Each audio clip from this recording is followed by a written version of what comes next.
Suddenly, the teapot shatters. In the aftermath, we see a girl and the MC standing there. The MC immediately asks if she's okay, but the girl is too stunned to respond. This is where the story begins. We are introduced to a grand mansion, bustling with workers. A group of men welcomes the girl as she arrives. Meanwhile, a boy carefully places something into a cup. The door opens and the MC greets the girl warmly. She takes a seat at the table and the MC presents her with a cup of Darjeeling tea. She thanks him, takes a sip, and lets out a sigh of satisfaction. "You have great taste," she says. The MC replies, "I've been working as a member of the Tenyo family staff for a while now. It's only natural." At this moment, we learn his name, Eito. Eito glances outside. "It feels like a rainy day," he muses, "but the forecast says it should be sunny." He then mentions that he informed the general to postpone the schedule. The girl smiles. "Your intuition is always spot on, Eito, but mine is perfect. I'd be bored if nothing interesting happened." She recalls the day she entered high school. She had a feeling Eito would be in her class, and she was right.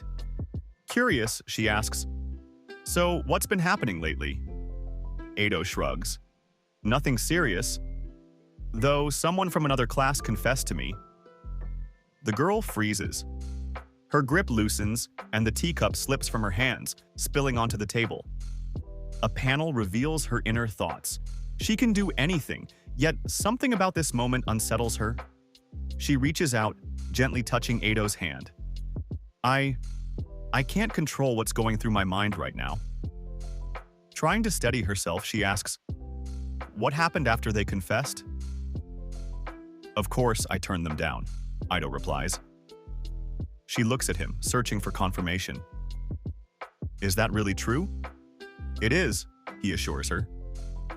Noticing the spilled tea, he asks, "Are you hurt? Did your dress get stained?" She shakes her head. "It's fine, just take care of the broken pieces." Eito nods and accepts the task. She scoffs. "A confession, huh?" Eito nods.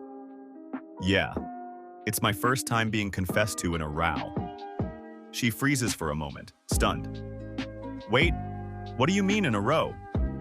Before he can answer, he quickly warns, "Just don't break the cup, it's your favorite." Without hesitation, she kicks the cup. Eito sighs. "That's dangerous, you know?" She crosses her arms. "Some things are more important than money, Eito. Like getting confessed to multiple times. If money could buy that, how much would it cost? 1,000? 1,000,000? Eito shakes his head. "Calm down. You don't even know how to manage money properly." He exhales. "Besides, it's not worth talking about. I was confessed to in a row, and I turned them all down." She narrows her eyes. "When exactly did this happen?" Eito sighs. "It happened while you were away on your trip?" The girl's expression darkens. Eito can never be left alone again. Did I make him dislike me? She had thought a 3-night trip would be fine, but it turned out to be more dangerous than she expected. Next time, she wouldn't leave him behind. Eito reassures her. "Everything was normal while you were away." She frowns. "Then why didn't you come with me?" "It was because of your father," Eito explains. "He told me to stay behind and protect the house." She huffs. "I should send my father a message saying, 'I hate you.'" Eito chuckles. "Don't do that, you'll make him bedridden." She mumbles under her breath, then suddenly asks, "Are you sure you rejected all of them?" Eito nods. "Yeah, every single one. I felt bad for them. I just couldn't reciprocate their feelings."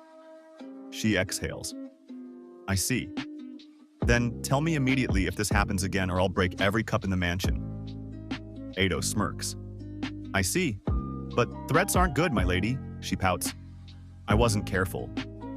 Haha, guys, we know what it means. Jealousy at its peak. She then brightens up. "I want to go to school with you." Eito nods. "All right." Guys, is this her first move? Without hesitation, she hugs his arm and pulls him along toward the school. "I want to get there early," she says. Eito smiles. "As you wish." Then, he glances at her. You lost your composure. Did I trouble you in the end? She shakes her head. There was something problematic, but it wasn't you. Her voice softens. There's something I desperately want.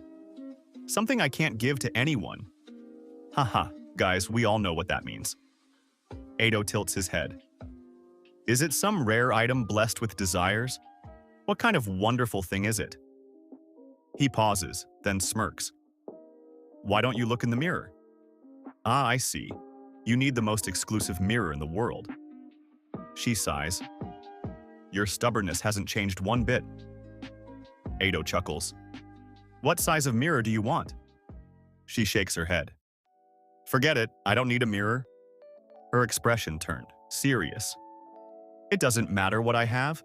It's meaningless if I can't get the one thing I truly want and cherish the most. And then the flashback starts. The girl reflects on her past. She had always been able to do anything she wanted. Everything went her way.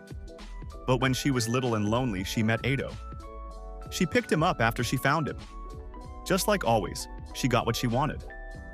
She thought that adopting Eito into the Tenyo family would bring her more happiness. But Edo didn't become what she wished for. He always cared for her, as his master. Their bond remained a master-servant relationship. But she wanted him to care for her as a woman. She had been hated, avoided by other children. But you can't do everything without taking the first step, right? Little Edo once told her, hard work means making a lot of effort. Of course, there are talents you're born with. But you've achieved everything because of your efforts. That's something to be proud of. She had started crying then, calling out his name. Edo had comforted her with kind words. Since the day she met him, Edo had brightened her world with vibrant colors. Hey everyone, part 2 starts here. The girl gazes out the window, deep in thought. She knew this day would come. All the girls confessing to him, even those from wealthy families. But being confessed to in a row? That's insane. She sighs. She can't let her guard down or someone else will take him. Mumbling to herself, she frowns. It's unfair. The guy she likes is getting confessed to over and over. She clenches her fists. She's liked Edo longer than anyone else. Just then, a maid enters the room. Lady Hoshin, she says, the weather is clear and you should get ready to leave. The girl nods absent-mindedly. Eito takes care of her as a master, but not as a woman. If she confessed now, there might be a chance, but she didn't want to use him for her own feelings or personal gain. As they walk, she subtly reaches for his hand. She needs to make Eito see her as a woman, not just his master. She starts strategizing her second move when suddenly, rain begins to pour. She smirks. I knew it. My gut feeling was right. Eito looks at her apologetically. Sorry about this. It's fine, she reassures him. She glances around. There's no umbrella here. What a coincidence. I had all the workers store them away. The workers unknowingly had passed the vibe check. Eito sighs. Let's contact the umbrella shop immediately. She shakes her head. That's impossible right now. Then let's go to the convenience store, Eito suggests. The workers mumble among themselves. They shouldn't go to such places, it would dishonor the family. As they start walking, the girl suddenly remembers she has an umbrella in her bag. She grins. Let's go to school with an umbrella then? Eito nods and they begin walking together, sharing the umbrella like a couple. She smirks. Operation perfect.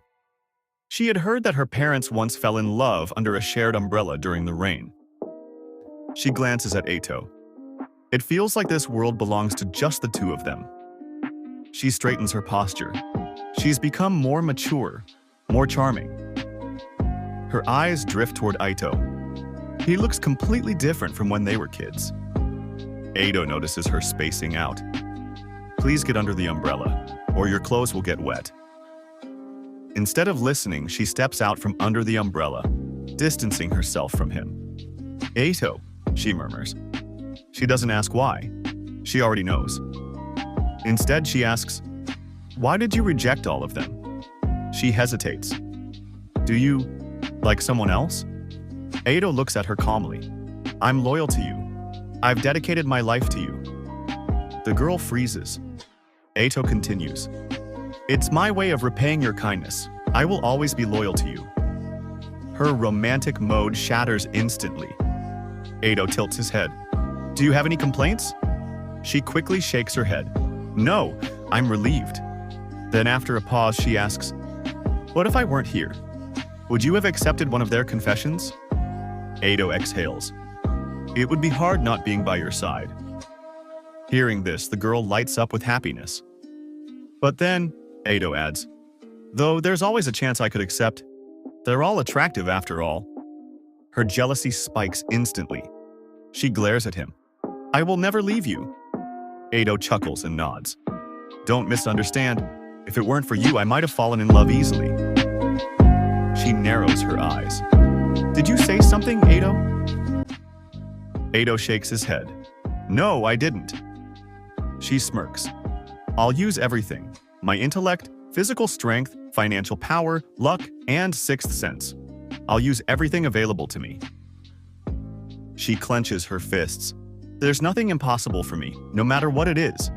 She looks at Eito with determination. Be prepared. She starts plotting her third move. All right, people, part 2 finishes here. Part 3 will be posted tomorrow, so make sure to tune in, like, and subscribe.